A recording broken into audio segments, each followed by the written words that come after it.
السلام علیکم۔ آج کی ہماری کہانی کا عنوان ہے عائشہ کی خاموش جنگ۔ کراچی کی ہلچل بھری گلیوں میں عائشہ احمد ایک مڈل کلاس گھرانے کی بیٹی تھی۔ ماسٹرز مکمل کرنے کے بعد اس نے ایک اچھی کمپنی میں جاب پا لی تھی۔ وہاں اس کی محنت اور ذہانت سب کو پسند آتی تھی۔ گھر میں بوڑھے ماں باپ، ایک چھوٹی بہن اور سارا بوجھ، ساری ذمہ داری اسی کے کندھوں پر تھی۔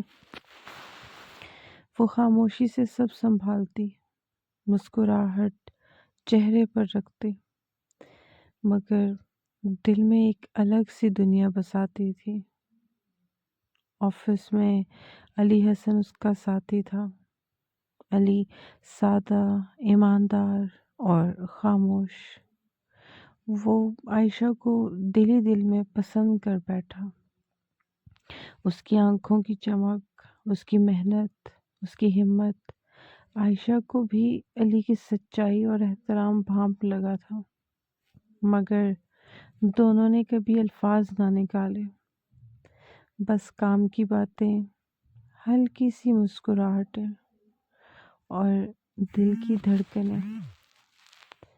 رشتہ وہیں رک گیا، ایک نام نہاد لکیر کے پاس۔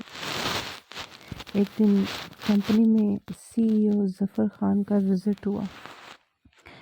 ظفر امیر، مغرور اور طاقت کا نشہ چڑھا ہوا آدمی تھا۔ جب اس کی نظر عائشہ پر پڑی تو وہ رک گیا۔ اس نے عائشہ کے حسن کو، اس کے جسم کی لچک کو ایک ہوس بھری نگاہ سے دیکھا۔ عائشہ نے وہ نظر بھانپ لی۔ دل دہل گیا، مگر وہ خود کو سمیٹنے لگی۔ ظفر نے پہلی تو پیشکش کی، ڈھیر سارے پیسے، عیش و آرام، بس مجھے خوش کر دو۔ عائشہ نے انکار کر دیا۔ دل میں سوچا ریزائن کر دے، مگر مجبوری تھی۔ گھر کا خرچ، ماں باپ کی دوائیاں، بہن کی پڑھائی۔ ظفر نے اس وقت تو ٹال دیا، مگر اس کے دماغ میں شیطانی منصوبہ تیار ہو چکا تھا۔ 1 مہینے بعد عائشہ کو ایک اہم پروجیکٹ کے لیے لاہور بھیج دیا۔ وہ پروجیکٹ لیڈ تھی، اس لیے جانا پڑا۔ وہاں ہفتہ 10 دن رہنا تھا۔ میٹنگز، کام، عائشہ کو کیا خبر تھی کہ یہ سب پری پلانڈ ہے۔ ایک رات ہوٹل کے کمرے میں ظفر آ گیا۔ اس نے زبردستی کی، ڈرایا، دھمکایا، پیار سے مان جا ورنہ نوکری، عزت سب چھین لوں گا۔ عائشہ نے مزاحمت کی، شاید روئی گڑ گڑائی بھی ہوگی، مگر طاقت کے سامنے کمزور پڑ گئی۔ وہ رات گزر گئی۔ عائشہ بستر پر پڑی رہی، بال بکھرے، جسم پر نشان، روح ٹوٹی ہوئی، روتی رہی مگر آواز نہ نکلی۔ کوئی چیخ نہیں، کوئی شور نہیں، بس ایک گہری چپ خاموشی۔ ووٹ بھی نہ سکی۔ وہ جانتی تھی کہ اگر بتایا تو بدنامی ہوگی، بوڑھے ماں باپ کا دل ٹوٹ جائے گا، سوسائٹی کی نگاہیں تیز ہو جائیں گی، اس لیے چپ رہی۔ اندر ہی اندر خود کو کوستی رہی۔ ڈپریشن، انزائٹی نے گھیر لیا۔ جاب نہ چھوڑی کیونکہ مجبوری تھی، شاید ذمہ داریوں کی مجبوری۔ علی نے نوٹس کیا کہ عائشہ بدل گئی ہے، مسکراہٹ ختم، آنکھیں اداس۔ وہ فکر مند تھا۔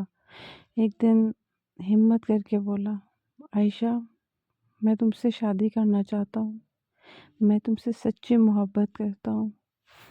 عائشہ رو پڑی، میں شادی کے لائق نہیں رہی۔ علی نے پوچھا تو عائشہ نے ہمت کی اور بتایا، ایک ظالم نے اس کے ساتھ ظلم کیا مگر نام نہ لیا۔ علی اداس ہوا، غصے سے کانپ اٹھا، تم نے پہلے کیوں نہیں بتایا؟ ہم پولیس کے پاس جاتے، انصاف مانگتے۔ عائشہ روتی رہی۔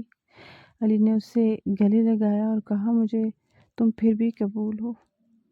تمہارے ماضی سے کوئی تعلق نہیں ہے مجھے، میں تم سے پھر بھی شادی کروں گا اگر تم چاہو۔ عائشہ نے اسباب میں سر ہلایا۔ علی نے ثابت کیا، محبت نبھائی، شادی کی۔ شادی کے بعد دونوں خوش رہے۔ اللہ نے 1 سال بعد ایک پیارا بیٹا دیا۔ عائشہ کی زندگی میں روشنی آ گئی۔ علی اس کا سہارا بنا، محبت سے بھرا گھر بنا دیا۔